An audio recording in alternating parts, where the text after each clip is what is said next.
ஓம் சத்குருவே சரணம். வாத்தியார் மகராஜ்க்கு ஜெய். நாளைய சனி மகா பிரதோஷம் பங்குனி மாதத்தோட கடைசி, அதாவது இந்த பொதுவாகவே இந்த ஆண்டோட கடைசி சனி மகா பிரதோஷம் அப்படின்ட்டு எடுத்துக்கலாம். சரி, அதோட விஷயங்கள் எல்லாமே நிறைய நம்ம அடியார்கள் தெரிஞ்சது தான். எந்த ஒரு பூஜா பலன்களையும் நம்ம முழுமையாக அனுபவிக்கணும், பிதர்களோட ஆசி வேணும். அதுக்கு முன்னோடியாக எப்பொழுதுமே நம்ம நித்திய தர்ப்பணத்தை கூடுமான வரை நிச்சயமாக எல்லோருமே பண்ணுறதுக்கு முயற்சி பண்ணுவோம். நாளைக்கு இந்த சனி மகா பிரதோஷத்தோட கால அம்சங்கள், ஏன்னா சனி மகா பிரதோஷம் பார்த்துட்டிங்கன்னா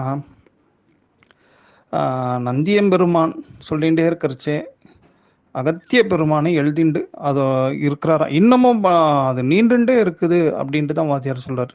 இவ்வளவுதான் இந்த சனி மகா பிரதோஷத்தோட பலன்கள், இது கிடைக்கும் அப்படின்ட்டு ஒரு வரையறையே இல்லையா. அவ்வளவு விஷயங்கள், அவ்வளவு விசேஷங்கள் உண்டு சனி மகா பிரதோஷத்தில் நாம் போய் கொண்டாடுவதால் ஏற்படக்கூடிய பலன்கள் அவ்வளவு அப்படின்றாரு. ஸோ நாளைக்கு காலம் என்ன காலத்தில் எப்படிலாம் இந்த பிரதோஷம் அமைஞ்சிருக்கு அப்படின்னு நாம் எடுத்துட்டோன்னா, நாளைக்கு பொதுவாகவே இந்த சூரிய பகவான் ரேவதி நட்சத்திர மண்டலத்தில் சஞ்சாரம் பண்ணக்கூடிய வேலை இது.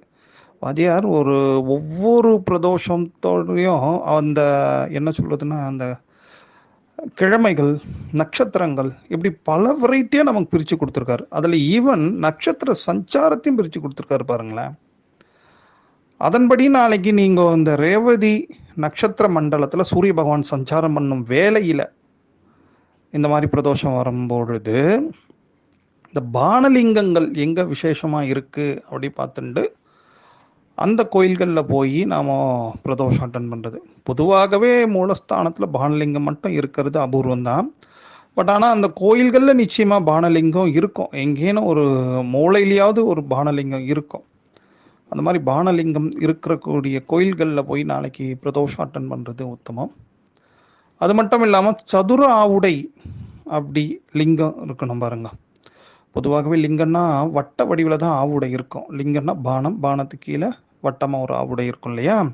அந்த ஆவுடை சதுர வடிவில் இருக்கக்கூடிய ஆவுடை இருக்கக்கூடிய லிங்கம் மூலவராக இருந்தால் இன்னும் விசேஷம்.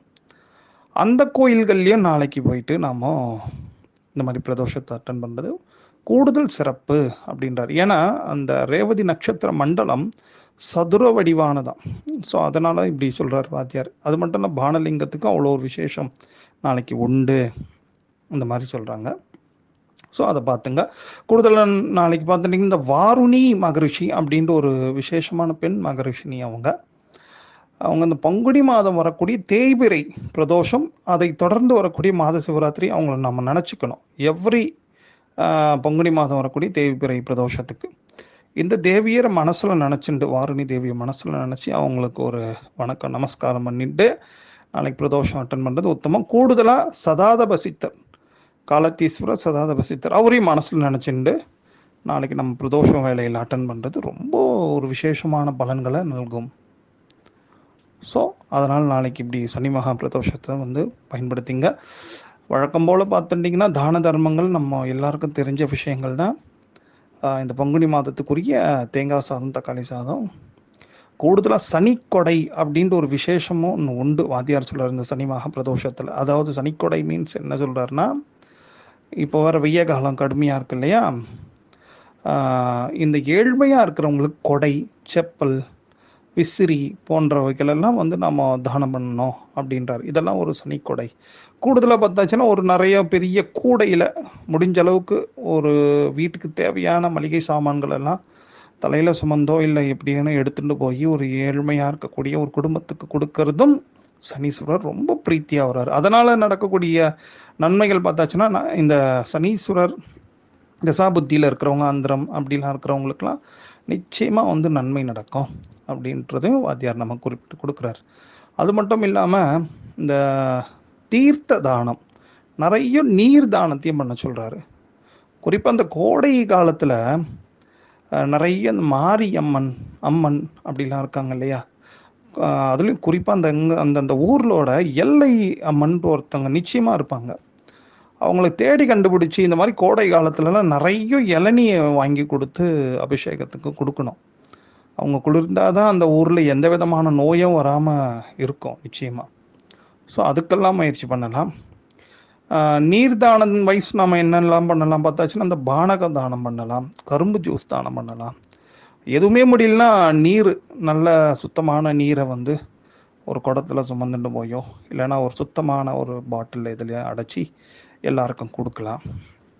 நீர்தானம்னா ஒரு விஷயமாப்பா அப்படின்ட்டு யோசிக்காதீங்க. எல்லா இடத்துலையும் குழாயெல்லாம் போட்டு வச்சுருக்காங்களே, உண்மைதான். அதில் இன்னொரு ஒரு பெரிய விஷயம், நம்ம வெறும் இந்த சனி பிரதோஷத்துக்கு மட்டும் கிடையாது இது. பொதுவாகவே கோடை காலத்தில் இதெல்லாம் பண்ணுறது ரொம்ப ஒரு மகா உத்தமமான விஷயம். நீர்தானம் என்ன விஷயம் அப்படின்னு நீங்கள் எடுத்துட்டிங்கன்னா, ஹேமங்கன் அப்படின்ட்டு ஒரு பெரிய மகாராஜா ஒரு நிறைய வந்து தான தர்மங்களை பண்ணி ஒரு அளப்பரிய ஆற்றலை பெற்றவர் அவர். ஆனால் அவருக்கு பாருங்க, மேல் லோகத்துக்கு போனோடனே ஒரே ஒரு குற்றம், ஒரே ஒரு குறை இருக்குது, அதனால் நீ பல்லியா பிறந்துரு அப்படின்ட்டு சொல்லி அவருக்கு சாபம் கிடச்சிடுது. என்ன குற்றம் பண்ணார் மனுஷன் அப்படி பார்த்தாச்சுன்னா, நீர் தானம் பண்ணவே இல்லையா அவர் ஆயில்ல. ஸோ அதனால் அப்படி ஒரு நிலைமை அடைஞ்சுதாராம். அதனால தான் அவர் ஹேமங்கன் அப்புறம் வந்து நிறைய அந்த பள்ளி வடிவிலே பல தவங்கள், அரிய விஷயங்கள்லாம் பண்ணி அகத்திய பெருமானோட அருளால் மறுபடியும் வந்து சுயரூபத்துக்கு வந்தார். அவரோட பெரிய ஆசையும் வந்து நிச்சயமாக, அவர் நிறைய தவசாலி, மகா புண்ணியவான். அவரோட அனுகிரக ஆசையும் கிடைக்கணும்னா நம்ம இந்த நீர் தானம் பண்ணுறச்சு இந்த ஹேமங்கன் மகாராஜா மனசில் நினச்சிக்கிறது உத்தமம். அது மட்டும் இல்லை, ஒரு தண்ணிக்கு இவ்வளோ விஷயம். அதுக்கடுத்து பானகம்னா இன்னும் எவ்வளோ விஷயம் பாருங்க. ஒரு பானகம் எவ்வளோக்கு எவ்வளோ தானம் பண்ணுறோமோ பித்திருக்கள் ரொம்ப சந்தோஷப்படுவாங்களாம். பித்திருக்களோட ஆசி கிடைச்சா தான் சந்ததிகள் விருத்தி அடையும், குழந்தை பாக்கியம் உண்டாகும் அப்படின்ற ஒரு விஷயத்தையும் வாத்தியார் குறிப்பிடுறாரு. அதுக்கப்புறம் சரி, சந்ததி பாக்கியம் வரைக்கும் வந்துட்டோம். இன்னொரு நீர்தானம் இருக்கே, ஜூஸில் கரும்பு ஜூஸ். இது ரொம்ப பித்திருக்களுக்கு ரொம்ப பிரீத்தியான ஒன்று. இந்த கரும்பு ஜூஸும் அவ்வப்போது, குறிப்பாக இந்த பித்ரு சம்பந்தப்பட்ட நாட்கள்லாம் வரும்போது, கரிநாள் வரும்போதெல்லாம் இதை ரொம்ப, அதுவும் சனிக்கிழமையிலும் பண்ணலாம். இந்த கரும்பு ஜூஸ் ரொம்ப ஒரு விசேஷமான பலன்கள். அதில் என்ன பண்ணணும் அப்படின்றாருன்னா, அந்த கரும்பு ஜூஸில் வந்து கொஞ்சம் ஒரு பாதி எலுமிச்சையாவது இல்லை ஒரு எலுமிச்சையாவது பிழிஞ்சி கொஞ்சம் சீனி சர்க்கரையை போட்டு கொடுக்கறச்சே சந்தான மாத்திரைய பித்திருக்கள் அப்படின்ட்டு ஒரு விசேஷமான பித்திருக்கள் இருக்கிறாங்க, அவங்களோட ஆசையால் இந்த மாதிரி சந்ததிகள் விருத்தி அடையும் அப்படின்ட்டும் சொல்கிறாரு. நம்ம நிறைய அன்னதானம் பண்ணுறோம். இந்த மாதிரி கோடை காலத்தில் நிறைய நீர் சம்பந்தப்பட்ட தானங்கள், அதுவும் சச்சங்கமாக சொல்கிறார் வாத்தியார். ஒரே ஆள் இப்படி பண்ணால் வெறுப்பாயிடுவாங்க இல்லையா. யாராவது ஒருத்தங்க இருப்பாங்க, ஒரு ரெப்ரசன்டேட்டிவ், அவங்க கையில் நம்ம பணமோ பொருளோ சம்திங் ஏதோ ஒன்று கொடுத்தாவது எங்கேயும் அங்கங்கே பல இடங்களில் இந்த மக்களுக்கெல்லாம் ஒரு இதமாக இருக்கும் வரையில் ஏதேனும் ஒரு நம்மளால் முடிஞ்ச தானங்கள், நம்மளும் குறிப்பாக இந்த பானக தானம், தென் கரும்பு ஜூஸு, அப்புறம் பழ ஜூஸ் கூட ரொம்ப விசேஷம்தான். இந்த மாதிரி என்னெல்லாம் முடியுமோ, எதுவுமே முடியலாம் அட்லீஸ்ட் நீராகுது, இந்த மாதிரி தானங்கள் பண்ணுவது ரொம்ப நல்லது. அதே மாதிரி இந்த கொடை செருப்பெல்லாம் சனீஸ்வரருக்கு ரொம்ப ஒரு பிரீத்தியான விஷயம்ட்டு நம்ம சொல்லியிருக்கோம் இல்லையா. வாத்தியார் சொன்ன விஷயத்த உங்களுக்கு ஞாபகப்படுத்துகிறோம் இல்லையா. அதில் பார்த்துட்டிங்கன்னா சனீஸ்வரர் பிரீத்தி ஒன்றும் சனி கொடையும் அது ஆயிடுது. சனிக்கிழமையில் சனி பிரதோஷ வேலையில் கொடை செப்பல் கொடுக்கறதுனால கூடுதலாக ஒரு விசேஷம் ஒன்று உண்டுங்க, வாத்தியார் குறிப்பிடுறாரு. அதாவது என்னன்னா, வாதம் சம்பந்தப்பட்ட நோய்கள் அண்டாது. வாதம் சம்பந்தப்பட்ட நோய்கள் மீன்ஸ் இன்னைக்கு நிறைய வயோதிக காலத்தில் இந்த பக்கவாதம், முடக்குவாதம், நடக்குவாதம், நிறைய வாதங்களில் நிறைய வெரைட்டியாக வந்துடுச்சு. இவ்வளோ வாதங்களையும் கட்டுப்படுத்தக்கூடிய ஒரு விசேஷம் இந்த மாதிரி தான தர்மங்களுக்கு உண்டு அப்படின்ற ஒரு விஷயத்தையும் குறிப்பிடுறாரு. கூடுதலாக எப்பொழுதுமே நோய்வாய்ப்படக்கூடாது அப்படின்னா நிறைய படுக்கை தானமும் பண்ண சொல்கிறார்.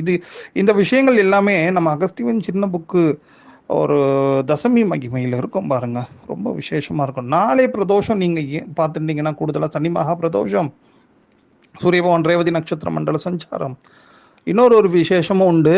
அதாவது மரணயோக பிரதோஷம். ஏன்னா புரட்டாதி சதயம் முடிஞ்சு புரட்டாதி வந்துடும். ஸோ அப்போ நீங்கள் பார்த்துட்டிங்கன்னா நமக்கு நிறைய மரண பயம் நீங்குவதற்கான வாய்ப்புகளும் உண்டு. ஸோ அதனால் நாளை பிரதோஷத்தில் இந்த மாதிரி பூஜைகளோட தான தர்மங்களையும் சேர்த்துக்கணும். திருநீற்று பதிகம் சொல்லலாம் பிரதோஷ வேளையில். ப்ளஸ் வந்து நீங்கள் பார்த்துட்டிங்கன்னா இந்த மிருத்யுஞ்சர் ஜபம் பண்ணலாம். சந்திரசேகர அஷ்டகம், இந்த மாதிரி நிறைய துதிகள் தர்மராஜா ரெலிவெண்ட்டாகவும் ப்ளஸ் வந்து மிருத்யுஞ்சர் ரெலிவெண்ட்டாகவும் நிறைய துதிகளை நம்ம சொல்கிறதும் நமக்கு மட்டும் இல்லாமல் நம்ம சார்ந்தவங்க எல்லாருக்குமே யாருக்குமே இந்த மரண பயம் என்ற ஒரு துன்பம் நேராமல் இருப்பதற்கும் நாம் எல்லாருமே சேர்ந்து நாளை சனி பிரதோஷத்தை முறையாக குருவருளால் கொண்டாடுவோம். ஓம்.